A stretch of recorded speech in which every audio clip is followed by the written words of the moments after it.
마칩니다. 오태훈이었습니다. KBS.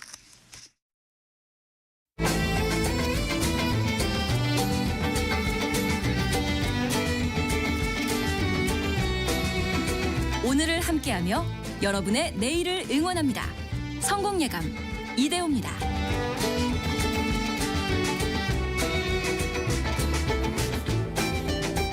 성공예감 이대호입니다. 2부의 문을 열겠습니다. 5월 28일 수요일 오전 10시 5분 함께하고 계시고요. 5719님, 갑자기 진행자님 성함이 생각나질 않네요. 이렇게 오늘 경제상식 퀴즈 정답 보내주셨는데요. 프로그램 이름 안에 힌트가 있습니다. 차분히 한번 생각해 보세요. 경제상식 퀴즈의 정답은 드론이었습니다. 드론. 편리하게 촬영도 할 수 있고 또 물류도 이제 드론으로 할 수 있고, 근데 다만 이제 전장에서도 살상무기로 쓰인다라는 게 참 여러 가지로 우리가 떠올리게 되는 거죠. 이준형 님이 아까 실제 유튜브로 그 드론으로 공격하는 영상을 봤는데 너무 무섭더라고요. 그렇죠?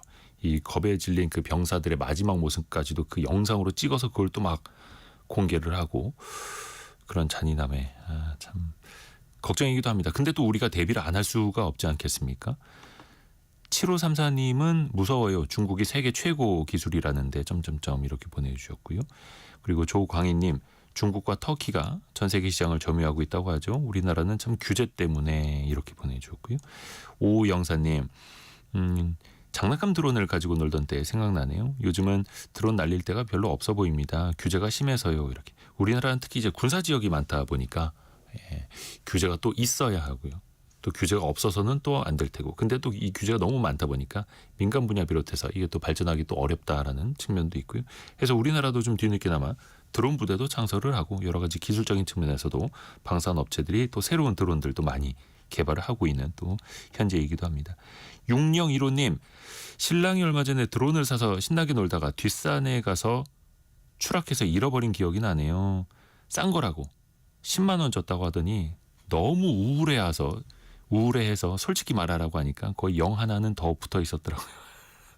그쵸, 10만 원짜리 잃어버렸는데 뭐 몇 날 며칠 우울해하지. 네, 알고 보니 100만 원짜리였다는 거.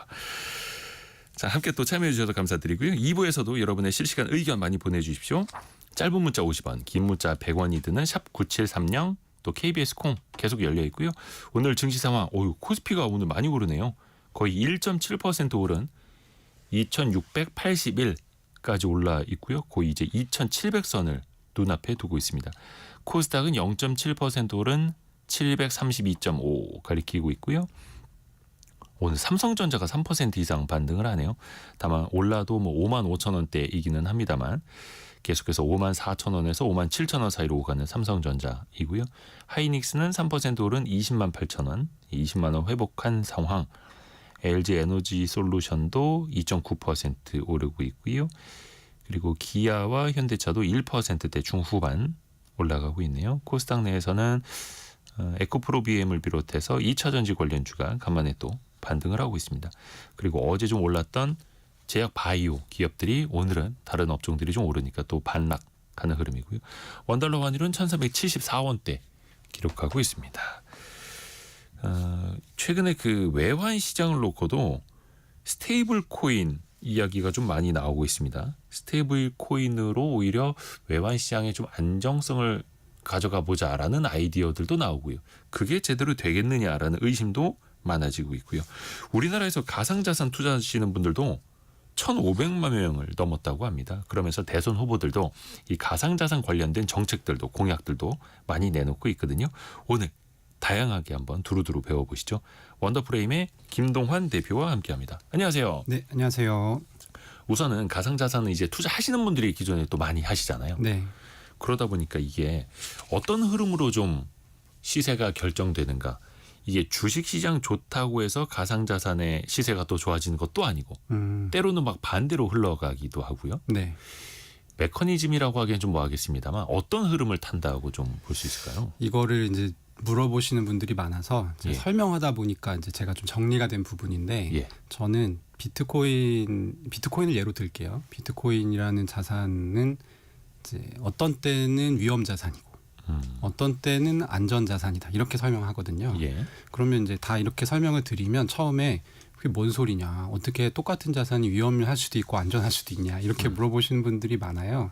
근데 어떤 때 위험자산이냐면, 왜 위험자산이냐면 비트코인은 아직 덜 성장한 자산이에요. 그래서 뭐 비유하자면 미국의 이제 나스닥에 들어가 있는 주식들, 그러면 이제 거기 있는 것들이 위험 자산이잖아요. 네. 그래서 성장주들, 그렇기 때문에 나스닥 올라갈 때 같이 올라가는 것이 이제 최근 몇 년 동안의 어떤 흐름이고요. 네.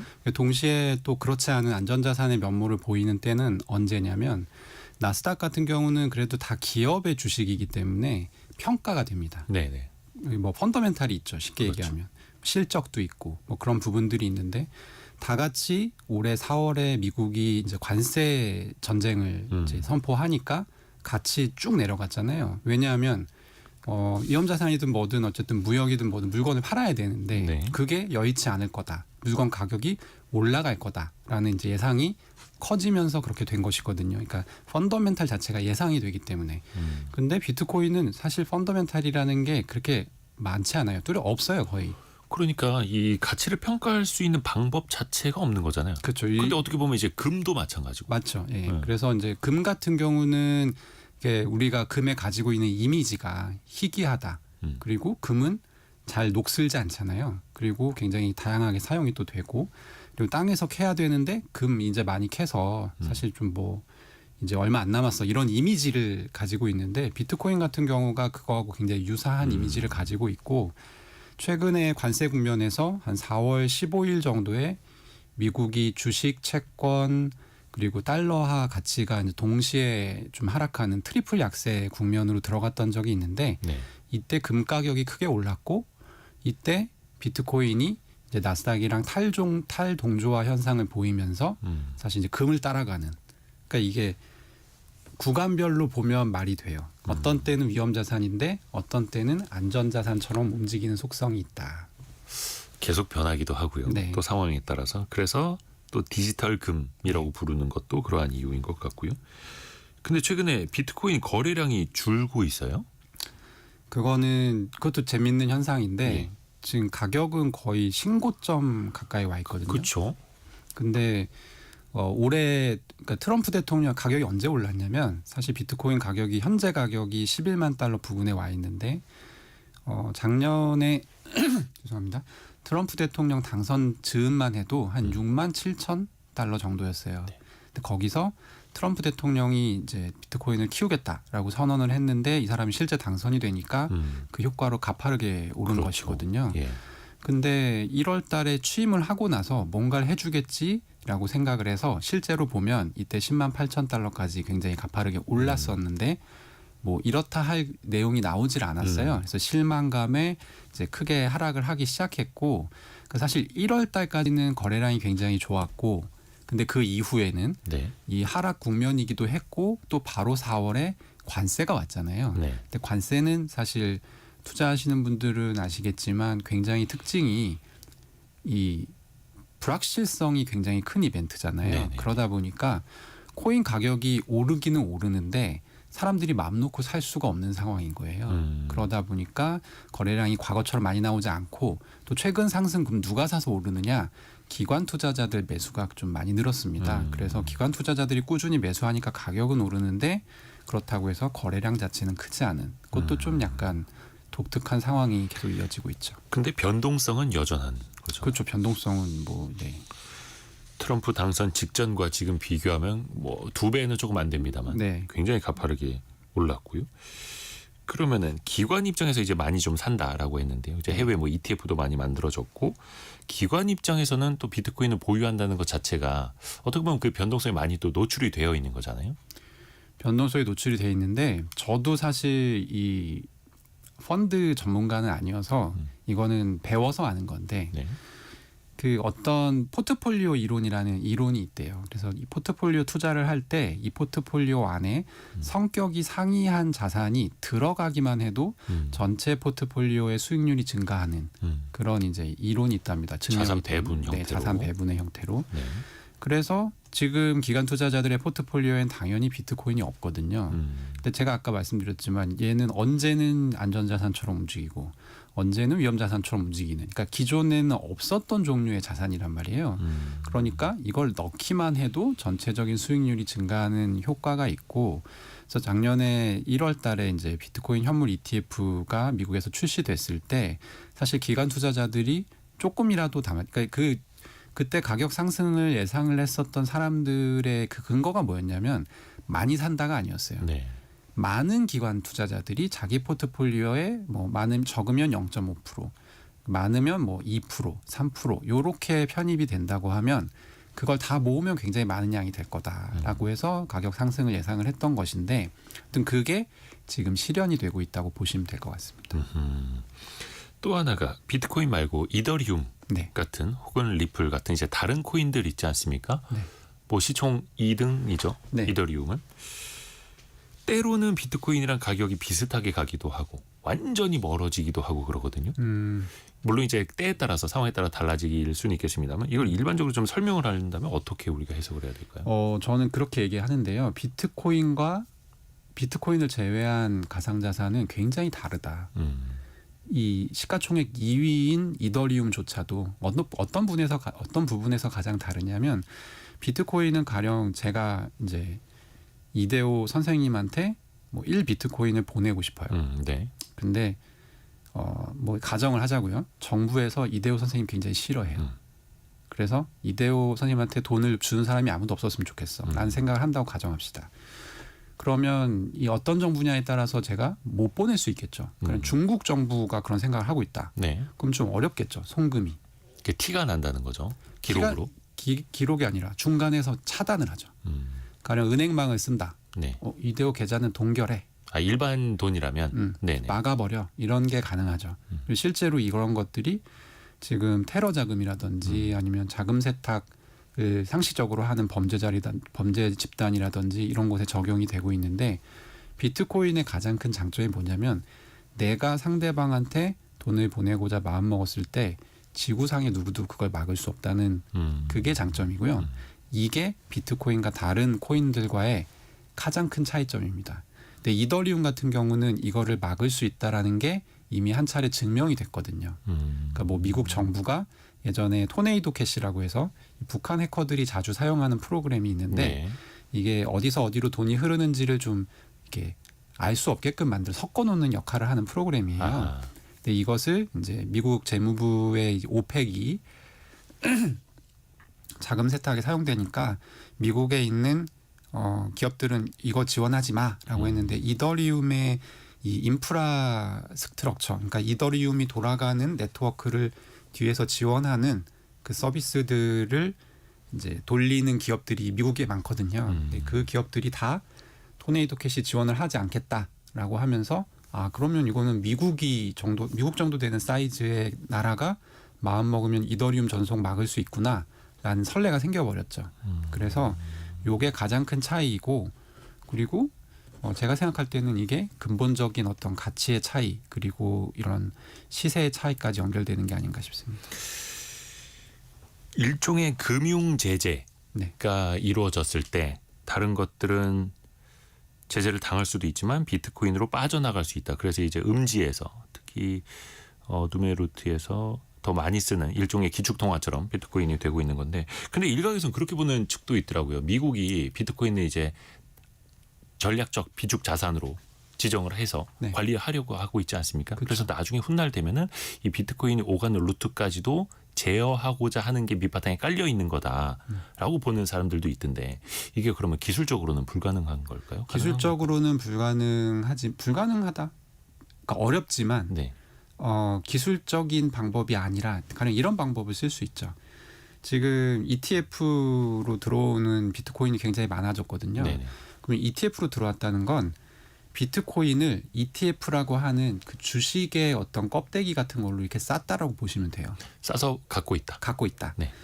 그러면 이제 비트코인, 그러니까 원래는 비트코인 원물로 지갑 대 지갑으로 전송이 되어야 되는데, 이 비트코인이라는 생태계가 어떻게 지탱이 되냐면 이 전송을 하는 과정에서 그럼 수수료를 낼 거 아니겠어요? 네. 이 네트워크 이용료를. 그래서 이 수수료를 채굴을 하는 사람들이 가져갑니다. 네네. 이 채굴을 하는 사람들에 의해서 이 네트워크가 건강하게 유지가 되는데 그러니까 쉽게 얘기하면 일정 수준의 거래가 계속 이루어져야지 비트코인 생태계가 네트워크가 건강하게 유지가 될 수 있어요. 네. 그럼 미국이 만약에 이걸 망가뜨리고 싶다. 모든 비트코인을 ETF로 싸버리면 돼요. 그러면 ETF로 싸져 있는 상태의 비트코인은 전송되지 않거든요. 네네네네. 그러면 실제로 비트코인 원물을 통해서 전송하는 비트코인 전송량이 줄어들게 될 거고 그리고 이제 ETF가 사실 더 편하니까 기존 금융하는 분들한테는 ETF 상태로 전송을 시키는 뭐 그런 기술도 나올 수 있죠. 그러니까 거의 다 펀드로 보유하게끔 만들어 버리면 그렇죠. 거래량 자체가 줄어들 수도 있다. 물론 이제 그게 가능할지는 모르겠습니다만은 왜 지갑이라는 형태로 우리가 주고받게 되지 않습니까? 그러면은 이게 그 지갑의 뭐 번호라고 해야 되나? 아이디 같은 게 있지 않습니까? 있죠. 그것만 알면 이게 누구 거라는 걸 특정 지을 수 있다면서요. 그거를 알아도 특정 지을 수는 없는데 그러니까 가령 1, 2, 3, 4, 5, 6, 7이라는 지갑이 있다 치자고요. 근데 이게 이대호 선생님의 지갑인데 1, 2, 3, 4, 5, 6, 7이랑 이대호는 연결이 안 돼요. 근데 이대호가 자꾸 이 지갑을 써요. 그러면 저 지갑이 이제 어떤 만들어내는 어떤 자금 이체의 형태, 기록 이런 것들은 특정이 되죠. 그래서 이게 누구 건지는 이제 한국 같은 경우는 은행 가서 계좌 만들면 저는 김동환인데 제 계좌번호랑 그게 1대1 매치가 되잖아요. 네네네. 근데 비트코인 지갑은 그 소유주하고 1대1 매치는 안 돼요. 근데 우연한 기회에 제가 이대호는 1, 2, 3, 4, 5, 6, 7을 써라는 걸 알게 됐어요. 그래서 그거를 인터넷 게시판에 올렸다 치자고요. 일종의 계좌번호 같은 거. 그렇죠. 예. 그러면 이제는 알게 되죠, 사람들이. 누구나. 네. 그러니까 그게 노출되면 사실은 좀 불편해지는 거고 너무 이제 주제가 이쪽으로 가버리면 안 되니까. 그래서 과연 미국이 이 비트코인을 가지고 전략적 비축 자산으로 선정을 했는데 그 이후에 어떤 전략이 숨어 있는 거냐 이것도 이제 많이 또 해석을 하고 싶어 하더라고요. 참고로 저희가 뭐 비트코인 이야기를 하긴 했습니다만 요거는 저희가 뭐 투자를 안내해드리려는 건 결코 아니니까 오해는 없으시길 바라겠습니다. 자, 이제 스테이블 코인이라는 걸 한번 또 배워봅시다. 특히 이게 이번 대선 과정에서도 몇몇 후보들의 또 공약으로 나오고 있지 않습니까? 네. 스테이블 코인이 좀 생소하기도 하고 개념이 좀 어렵기도 합니다. 코인은 변동성이 큰 건 줄 알았는데 스테이블 안정적이다라는 뜻이잖아요. 그렇죠. 어떤 의미입니까 이게? 스테이블 코인은 말 그대로 안정적인 코인인데 왜 안정적이냐면 컨셉이 이래요. 한 개의 코인의 가치가 특정 법정 통화 하나의 가치에 추종하게끔 설계가 된 코인이에요. 그 값이 변하는 대로 따라다니게끔. 그렇죠. 똑같이 그래서 연동되게끔. 달러와 스테이블 코인의 경우에는 한 개가 1달러. 원화 스테이블 코인은 뭐 지금은 없습니다만 만들어진다면 1원이 한 개가 1원 이런 식으로 이제 쫓아가게끔 설정이 되어 있는 코인이라고 보시면 됩니다. 근데 이것도 방식이 조금씩은 차이가 있더라고요. 네. 예를 들어서 달러에 연동하는 코인이라면 그만큼 달러를 보유하고 있든지 미국 국채를 보유하고 있든지 네. 그리고 이거는 실질적인 현물이 있는 거니까 그렇죠. 예전에 금 본위제처럼 그렇죠. 뭐 1온스당 뭐 35달러 이렇게 연동이 되는 거지 않습니까? 네. 이게 가장 안정적이라고 봐야 될까요? 이 방식이? 거의 지금 그 방식만 일반인이라고 하시면 그런 코인들밖에 만나기가 어렵고요. 그리고 미국에서도 지금 스테이블 코인 얘기가 계속 나오고 있는데 그 이외의 방식에 대해서는 고려하고 있지 않습니다. 그 스테이블 코인 하면은 이제 테라루나 사태 많이들 떠올리실 텐데 테라루나는 이 법정 화폐를 보관하고 있던 그 방식은 아니었던 담보물이 없이 예. 이제 알고리즘 스테이블 코인이라고 해서 특정한 수학적인 알고리즘을 통해서 이제 그 뭐 1달러 달러와 스테이블 코인인데 알고리즘이라고 하면 알고리즘을 이용해서 1달러 가치를 계속 유지하도록 이제 하는 그런 방식이었죠. 그러니까 어떻게 보면 이제 컴퓨터 계산식을 통해서 그걸 따라다니도록 만든 건데 그게 한번 깨지고 나니까 와르르 무너졌던. 그래서 지금은 이런 알고리즘 기반으로 한 스테이블 코인은 거의 나올 수가 없다 이렇게 보면 됩니까? 있긴 있는데 예. 그 시가총액이 크지 않고 예. 뭐 그렇게 테라루나라는 사태를 한번 겪었잖아요 우리가. 그래서 앞으로 더 뭐 그게 활성화될 가능성은 없을 것 같습니다. 그러면 이제 스테이블 코인이라는 걸 왜 만드는 겁니까? 왜 목적. 만드는 거냐? 그러니까 어떤 분들이 그런 이야기를 하더라고요. 탈중앙화. 네. 그러니까 중앙으로부터 벗어나려는, 중앙은행과 국가의 통제를 받지 않으려는 코인을 만드는 건데 역설적으로 뒤집어서 생각을 해보면 탈중앙화 하겠다면서 왜 그 코인을 달러를 사놓고 미국채를 사놓느냐. 그게 곧 다시 중앙화로 찾아 들어간 것 아니냐. 앞뒤가 안 맞지 않는, 이렇게 또 보는 목소리도 있더라고요. 요거는 약간 옛날 얘기하면서 예. 하듯이 하면서 해야 재밌어요. 네. 스테이블 코인이 보통 인간 세계로 처음 기어 나온 것이 이제 2018년, 네. 17년, 18년 요때쯤인데 그때 이제 무슨 문제가 있었냐면 암호화폐는 말씀하신 대로 탈중앙화에 대한 그 이상이 되게 강했어요. 예. 그래서 어디서든지 거래소를 만들 수 있지 않냐 이런 생각들을 사람들이 많이 했고 네. 거래소를 만들어 놓고 거래를 시키려다 보니까 코인을 사야 되잖아요. 근데 코인 뭘로 사겠어요? 돈으로밖에 돈으로 살 수가 사야죠. 없단 예, 말이에요. 그렇죠. 근데 이제 문제가 외환의 문제가 발생합니다. 모든 나라에 외환 문제가 있어요. 그래서 자기 나라에서 자기네 나라 돈을 포함해서 달러도 마찬가지로 쉽게 나갈 수 없는 구조가 만들어져 있고 네. 암호화폐 거래소로 돈 보낸다고 하면 아무도 안 받아주죠.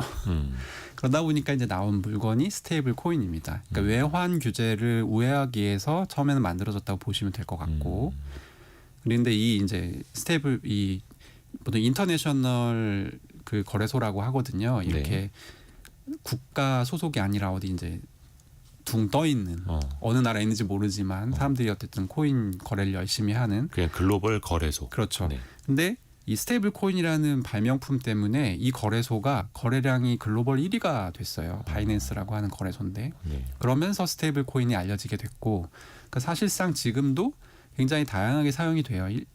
실제로 유럽이나 이런 곳에서는 뭐 베이커리 이런 데서 또 빵 살 때 사용합니다. 실제로요. 네. 그리고 동남아 가보시면 이제 그랩이라고 해서 그 우버 같은 우버 같은 승차 공유. 거기서도 스테이블 코인 사용할 수 있고 그러니까 금융 환경이 약간 낙후됐다, 열악하다 싶으면 여지없이 요즘은 스테이블 코인 사용이 다 병행할 수 있게끔 되어 있고 오히려 달러 쓰는 것보다 스테이블 코인을 쓰는 게 더 편리할 수도 있는 거야, 나라별로. 편리하기는 훨씬 편리하거든요. 왜냐하면 달러는 일단 나라를 건너갈 때마다 뭐 이제 만약 달러를 어떻게 보유할 건지도 사실 되게 그렇고, 문제고, 환전도 그렇고. 네, 환전도 문제고. 근데 이런 부분들이 굉장히 편리하기 때문에 근데 지금 제일 많이 사용되는 건 글로벌리는 사실 여전히 거래소에서 코인 사고 팔 때 많이 사용돼요. 그냥 매매. 네. 투자 차익을 얻기 위한 매매가 사실은 가장 많고. 근데 동남아라든지 달러가 필요한 나라 혹은 그 거래를 또 자유롭게 하고자 하는 나라에서는 이미 스테이블 코인이 많이 또 거래 용도로 쓰고 있다. 그러니까 그렇죠. 매매가 아니라 화폐 화폐용. 대용으로. 네. 그러니까 우리가 흔히들 하는 이야기가 그래서 비트코인이 지금 사상 최고치 가도 그거 갖다가 짜장면 사 먹을 수 있냐 이렇게 반문을 많이 하는데 실제로 그게 사용되는 나라들이 많다라는 거죠. 대신에 비트코인이 아니라 스테이블 코인으로. 네. 완전히 이제 화폐를 일정 부분은 대용을 또 하고 있다라는 거고요. 이거는 그러면은 화폐의 안정성이 떨어지는 나라에서 더 많이 나타나는 현상. 그렇죠. 네. 주로 남미 이런 곳에서는 달러를 그 현지 통화들이 인플레이션이 굉장히 심하잖아요. 그러니까 현지 분들이 달러를 더 선호하고 사용하기 편한 이 스테이블 코인이 굉장히 유용하죠. 달러로 더 거래를 하고 싶은데 그게 불편하니 스테이블 코인으로 핸드폰 열어서 바로바로 거래를 한다. 그 미국 같은 경우에 이제 트럼프 대통령이 중앙은행이 발행하는 디지털 화폐 CBDC라고 네. 하죠. 근데 이거는 중앙은행 차원에서 관리하는 거는 별로 선호하지 않고 오히려 스테이블 코인을 더 육성하겠다라고 했습니다. 네. 이건 어떤 이유에서일까요? 두 가지 이유인데요. 네. 일단 이제 트럼프 대통령이 공화당이잖아요. 예. 공화당 정치인들의 성향이 그러니까 미국은 연방제 국가인데 연방제 국가는 주들이 모여서 만든 연방이잖아요. 네. 그러니까 연방은 주들의 어떤 말하자면 모임. 출장 사무소 같은 느낌이죠. 그런데 지금의 어떤 연방 정부는 너무 과도한 어떤 권력을 휘두른다 이런 인식이 좀 있는 것 같아요. 그리고 이제 이 연방 정부의 이 뭐랄까 주변 기관으로 딸려 있는 곳들 중에 이제 트럼프 대통령이 되게 싫어하는 연준이 있죠. 연방준비위원회 그 이제 제롬 파월 의장이 달마다 나와서 금리 결정하고 하잖아요. 네. 그러니까 지금 트럼프 대통령이 당선 이후에 하는 행동들을 보면 최근에는 뭐 연방 교육부도 지금 폐지하겠다라는 얘기들도 나왔고, 그러니까 그 폐지하는 걸 되게 좋아해요. 그런 식으로. 예, 약간 그런 상황이라서 CBDC는 말 그대로 중앙은행 그리고 중앙 정부가 그랩을 세게 잡고 이 통화를 굴릴 때 굉장히 유용한 방식이고요. 아주 쉽게 말하면 한국은행이랑 미국의 연준처럼 네. 각 나라의 중앙은행이 통제하는, 그러니까 그 나라의 통화를 온라인화 시켜놓는 그렇죠. 그런 의미인 거죠. 근데 그걸 온라인화 시켜놓으면 연준의 힘이 더 세지게 되는. 예, 다 그럼. 통제 가능하니까. 네. 근데 연준은 대통령 통제 못 하잖아요. 그 문제가 있고, 그리고 또 하나는 이거는 이제 그냥 저의 혼자 생각인데, 네. CBDC는 국가가 책임을 져야 돼요. 음, 국가가 발행한 디지털 통화이기 때문에 CBDC가 자체가 그런 뜻입니다. 그렇죠. 근데 스테이블 코인은 발행 주체가 국가가 아니거든요. 네네네. 그래서 해킹을 당하거나 아니면 CBDC 발행했을 때 지금 예상되는 문제가 굉장히 많이 있어요. 뭐 이게 담보물 관리부터 시작해서 뭐 CBDC 가치가 떨어지면 어떻게 될 거냐, 경제 위기로 연결되지 않냐, 이런 여러 가지 얘기들이 나오는데 그 모든 것에서 국가가 한 발 멀리 떨어져 있을 수 있죠. 그러니까 책임을 회피할 수 있는 거에서 굉장히 유용하다.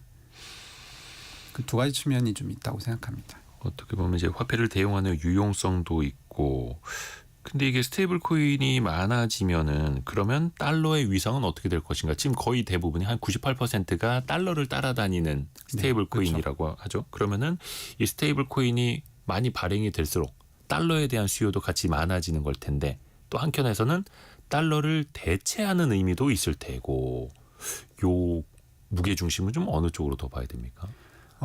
스테이블 코인 발행할 때요. 미국 네. 국채만 담보로 하는 게 아니라 달러 현금도 요 담보에 네. 넣는 경우가 많아요. 그래서 스테이블 코인은 곧 달러. 하지만 달러는 달러인데 이 미국 정부가 말하자면 보증하지 않는 형태의 달러라고 보시면 저는 일단 첫 번째로 좋을 것 같고요. 두 번째로는 그 질문을 되게 많이 하세요. 그러니까 이거 많이 발행하면 달러 가치 떨어지는 거 아니야? 네. 이런 얘기 많이 하거든요. 근데 이게 이제 제가 생각할 때는 트럼프 정부가 이걸 발행하는 이유는 있잖아요. 네. 전 세계 통화를 달러로 대체하겠다라는 핵심적인 노림수가 저는 뒤에 있다라고 봐요. 어찌되든 그 스테이블 코인이 달러를 기반으로 하는 거라면, 네. 근데 가령 이제 전 세계 통화를 대체 지금 못하는 이유는 뭐냐면 일단 온라인 결제가 달러는 안 되고 그리고 외환의 문제가 있고 근데 이 두 가지를 우회할 수 있는 것이 스테이블 코인은 달러 가치를 가지고 있을 뿐 외환이 아니잖아요. 네. 그리고 온라인으로도 얼마든지 오프라인에서도 사용할 수 있고요. 네. 그러면 이 부분이 이제 어떻게 저는 전개가 될 것 같냐면 글로벌 다른 국가들이 각자 자기의 통화를 가지고 있잖아요. 근데 스테이블 코인을 미국이 이제 국채 기반으로 만들면 첫 번째로 아셔야 될 게 이자가 나옵니다.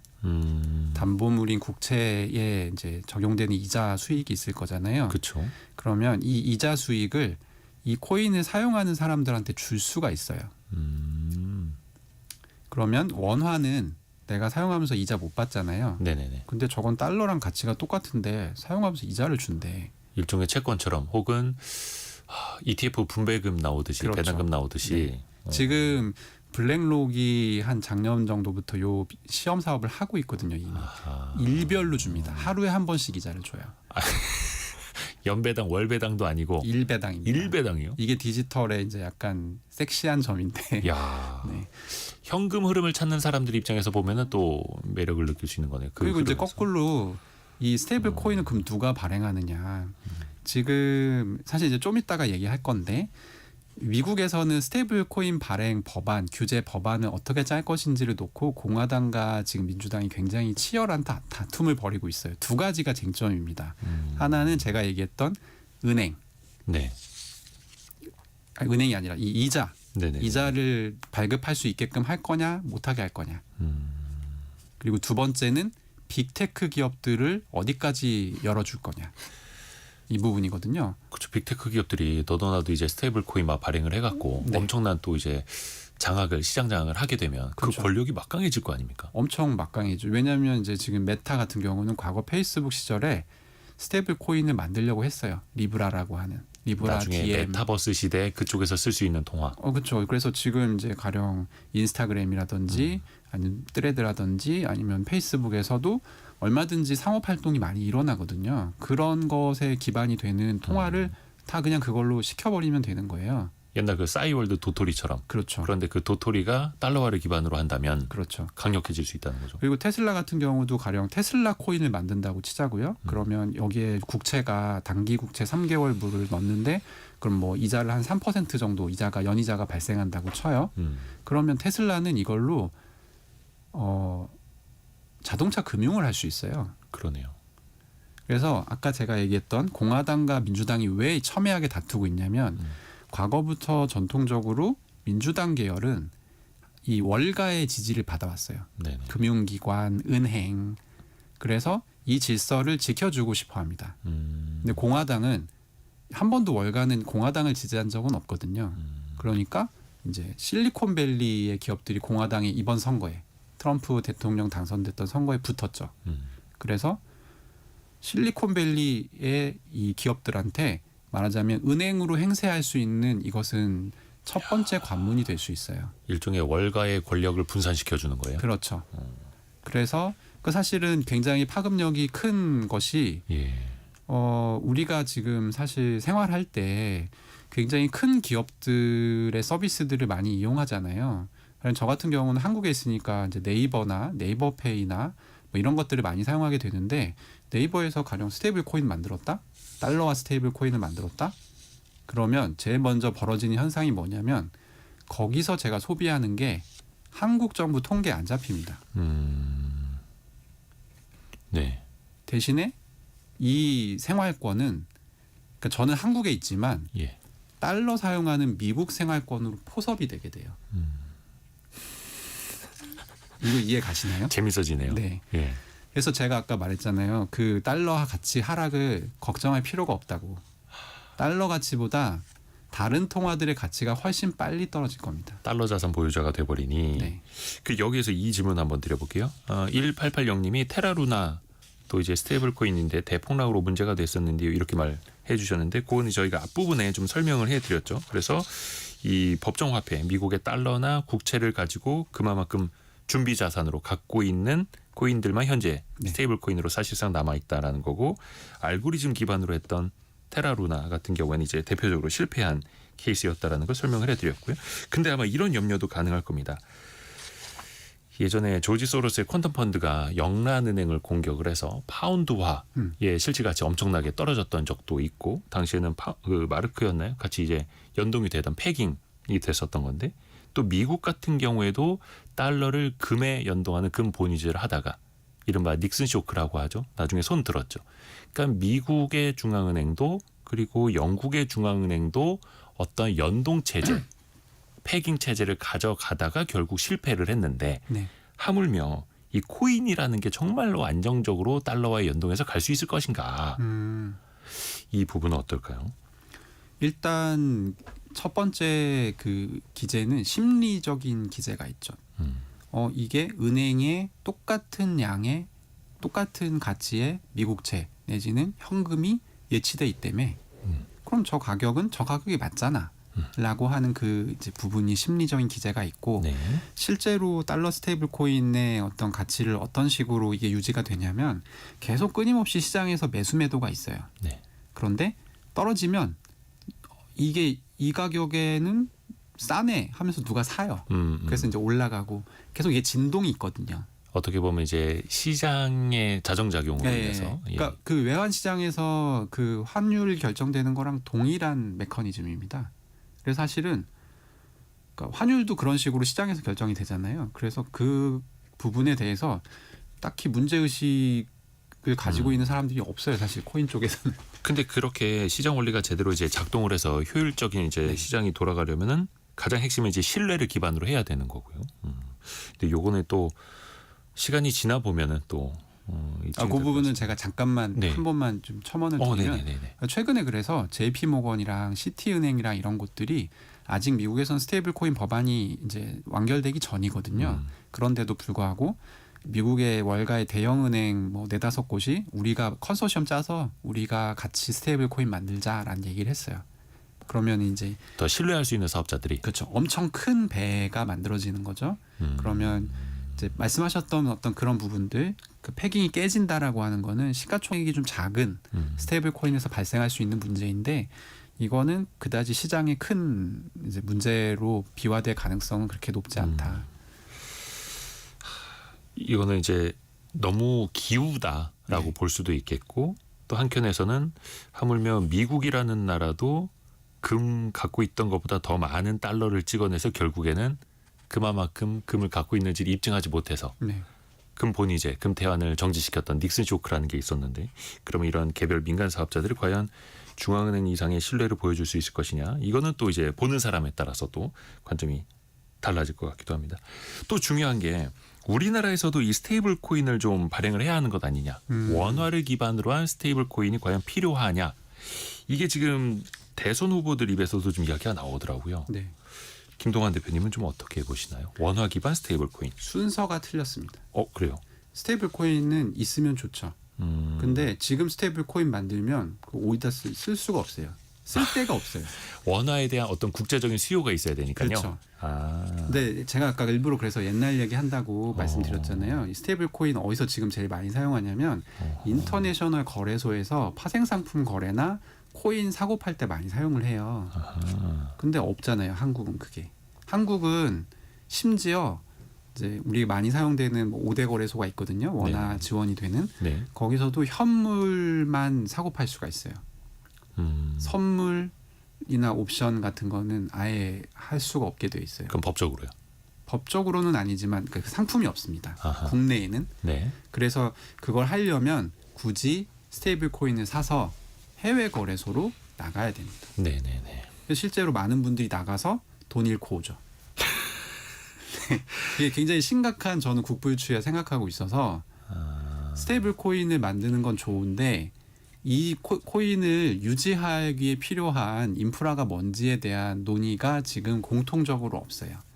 그 근본적인 건 원화에 대한 글로벌 수요가 있어야 된다는 그렇죠. 거고. 뭐 예를 들어서 원화 스테이블 코인이 생긴다면 한국을 찾는 외국인들이 달러 원화 환전할 필요 없이 그렇죠. 원화 기반 스테이블 코인 사서 우리나라 돌아다니면서 이걸로 결제는 할 수는 있겠으나 그 자체가 글로벌 전체적으로 봤을 때 크지는 않을 수 있으니까요. 되게 재밌는 게 그 아까 제가 얘기했었던 글로벌 1위 거래소라고 하는 바이낸스 거래소의 한국 사용자가 몇 % 정도 될 것 같으세요? 글쎄요, 많이 거래하지 않나요? 뭐 사람마다 좀 다른데 지금 오피셜 나온 자료는 8%에서 12% 사이로 알려져 꽤 있거든요. 많은 거네요. 그러니까 쉽게 얘기하면 한국에 예. 이 파생상품 거래소 암호화폐 파생상품 거래소를 만든다고 하면 그리고 이제 원화 스테이블 코인을 같이 여기다 붙여놓으면 한국에서 거래하는 게 훨씬 편할 거잖아요. 네네네. 그러면 거기에 있는 유동성의 적어도 한 10% 정도가 한국으로 올 수 있다는 거예요. 근데 이제 그거는 어떻게 보면 원화 기반으로 해외 나가서 이게 사용을 해서 또 원화가 글로벌화 된다라는 개념이 아니라 해외 거래소에서 매매하던 걸 네. 국내 거래소 와서 매매하세요. 그냥 매매만 국내로 드리는 그 정도밖에 안 되지 않을까요? 매매만 국내로 드리는 건데 이게 전체 스테이블 코인의 시가총액을 늘려주는 효과가 있기 때문에 마중물이라는 측면에서 굉장히 유용하고요. 시장을 만들 수 있다. 네, 시장을 만들 수 있고 지금 그러니까 공통적으로 원화 스테이블 코인 얘기했을 때 지적되는 사항이 그거거든요. 이거 만들면 어디다 쓸 거냐? 쓸 데가 없다. 네네네. 그 부분이거든요. 한국은 심지어 금융도 잘 돼 있고 결제도 잘 돼 있어요. 그렇죠. 신용카드 너무나 편리하게 잘 돼 있고. 굳이 그 스테이블 코인의 가장 결정적인 부분이 뭐냐면 신용카드는 우리가 결제하고 아닌 것 같아. 환불 바로 되잖아요. 네네네. 이거는 환불이 안 됩니다. 아 환불 받으려면 그러니까 우리는 이게 이미 이제 그러면은 신용카드 결제 환불은 뭐 하루 이틀 만에도 다 되는데 스테이블 그러니까 코인으로 산 거는 우리는 환불을 야. 걱정하지 않잖아요. 그렇죠, 이거 그렇죠. 카드사에서 환불 안 해주면 어떡하지라는 걱정 해본 적 있으세요? 없죠. 없잖아요. 예, 신용 있고 신뢰가 근데 있으니. 스테이블 코인은 아까 얘기했던 탈중앙화. 그래서 일단 거래가 한번 가잖아요. 예. 그럼 여기서 다시 쏴줘야 돼요. 그 사람이 다시 쏴주지 않는 한. 네. 그러니까 전산 처리가 된 것을 취소 이게 아니에요. 실제로 돈이 왔다 갔다 해야 됩니다. 그리고 마지막으로 요거 하나 여쭤볼게요. 그 가상자산, 특히 이제 비트코인을 바탕으로 한 현물 ETF가 미국에는 많이 있지 않습니까? 선물도 가능해지고 현물도 가능하고. 근데 우리나라 사람들은 미국에 상장되어 있는 것도 비트코인 현물 ETF를 살 수가 없죠. 거래할 수가 없죠. 없죠. 예. 이거를 좀 현실화해야 된다. 국내에서도 허용을 해야 된다. 이거는 대선 후보들이 3명 다 비슷하게 이야기하고 있죠. 네, 아마 될 겁니다. 근데 기존에는 이게 안 됐다가 네. 대선을 기점으로 그럼 달라진다라는 겁니다. 왜냐하면 그 사이에서 뭐가 달라지는 걸까요?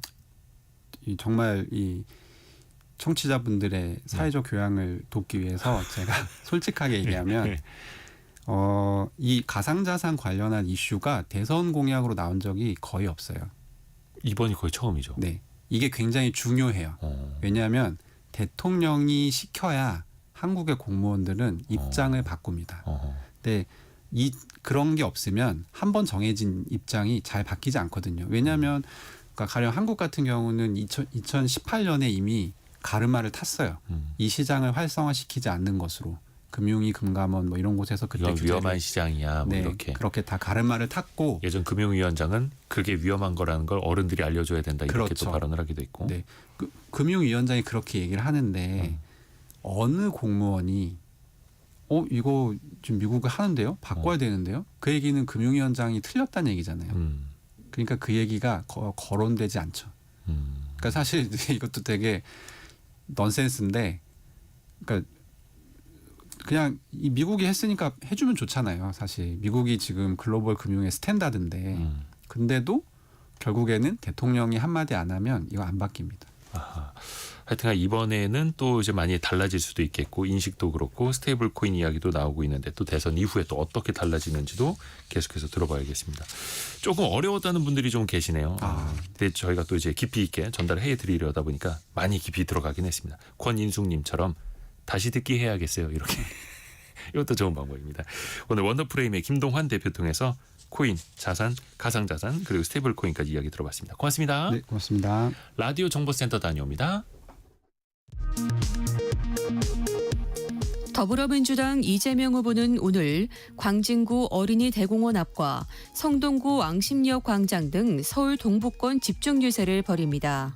유세에 앞서 이 후보는 유튜브에 출연해 소액 주식 투자자들과 한국 주식시장 발전 방향에 대해 논의합니다. 국민의힘 김문수 후보는 오늘 경남 창원과 김해, 부산 서면, 경남 양산, 경북 경산 등에서 시민들과 만나 지지를 호소합니다.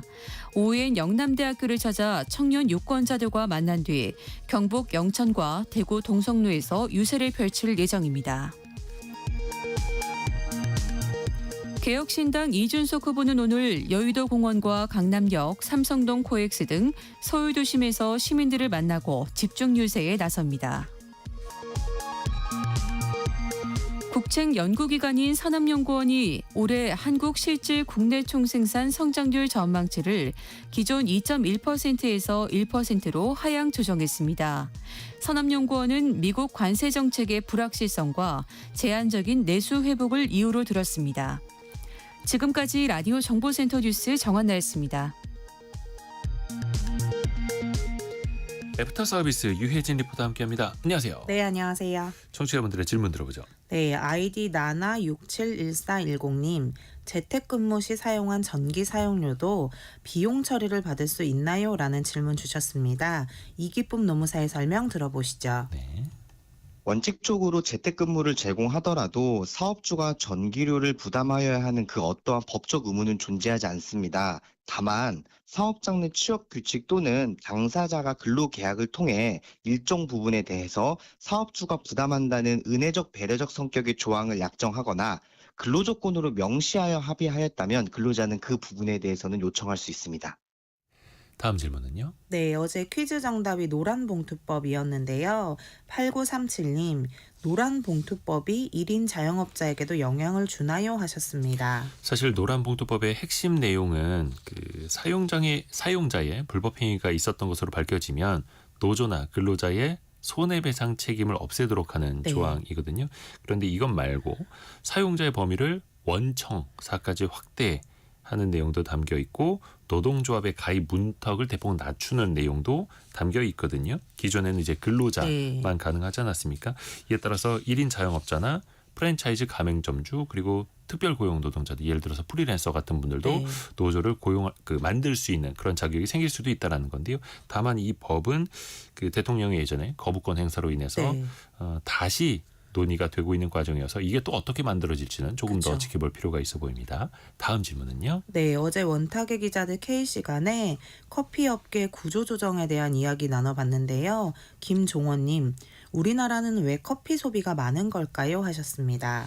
그 유로모니터에 따르면 우리나라 1인당 연간 커피 소비량이 416컵이라고 합니다. 이게 아시아 태평양 지역에서 가장 많이 마시는 거라고 하는데 네. 예전에 외신은 이렇게 분석을 한 적이 있어요.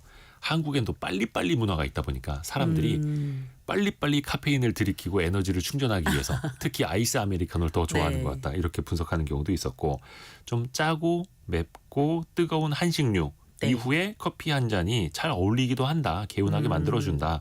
이런 심리적인 요인도 있는 것 같고요. 또 이제 라이프 스타일 중에서도 카페 가서 공부하거나 카페에서 네. 사람을 만나거나 이런 경우도 많다 보니까 이제는 일상이 된 것 같기도 하더라고요. 다음 질문은요. 네, 5822님. 우리나라에서도 커피 생산이 가능한가요? 하고 궁금증 보내주셨는데요. 한번 알아봤더니요. 우리나라는 전통적으로 커피를 수입해서 소비하는 나라였지만 최근에는 스마트팜과 온실 재배 기술이라는 걸 활용해서 국내에서도 커피 열매를 생산하는 농가가 늘고 있습니다. 특히 전남 고흥, 화순, 여수 등지에서 커피나무를 재배하고 있고 일부 농가는 대량 생산 체계를 갖추고 있다고 하고요. 우리나라는 사계절이 뚜렷한 온대 기후라서 노지 재배는 어렵고 온실에서 냉난방을 조절하면서 재배해야 한다는 점이 특징입니다. 그런데 대부분 체험형 농장이라고 하고요. 이곳에서 직접 커피 열매를 수확하고 가공하는 과정을 체험해 볼 수 있다고 합니다. 그래서 일부 커피를 좀 재배하긴 하지만 대량 생산하기에는 좀 어려움이 수지 타산이 있다. 안 맞을 네. 수밖에 없는 거죠. 유혜진 리포터 고맙습니다. 감사합니다. 성공예감 이대호입니다. 1, 2부 모두 마치고요. 내일 아침 9시 5분에 다시 찾아뵙겠습니다. 성공예감은 오늘도 여러분을 응원합니다.